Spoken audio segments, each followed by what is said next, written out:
Simon & Schuster Audio presents Round Midnight by Laura McBride.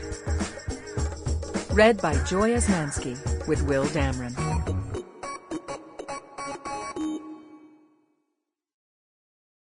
For my mom. June, the one who fell in love.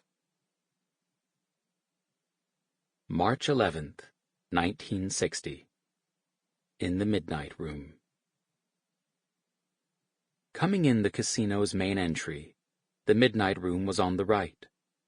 A scantily clad ingenue waving a golden star in front of her torso, its two jeweled points artfully covering the money bits, adorned the neon marquee above the door. Below, a man in black tie greeted those lucky enough to have a ticket, and escorted the ones who slipped him enough cash to the better seats in the room. It was a straightforward showroom, 100-foot stage with a narrow apron, about 4 feet above the main floor. There were 20 or so small round tables, and chairs with red velvet seats. Along the back wall were a row of booths, higher even than the stage, and the velvet there was closer to maroon, and the stained glass lamps cast a warm but not revealing glow on the table where the drinks would sit. The sound system was excellent, and the lighting was standard, and there was room for a pretty good-sized band on the stage if someone wanted it. That night there was a man playing the piano, another playing the sax, and a third on the drums. When the curtain parted in the back, a top light rotated to catch the singer's face. He'd been doing this a while. He swung to the light intuitively and let it accent the plane of his cheekbone, the hollow of his eye, the curve of his lip.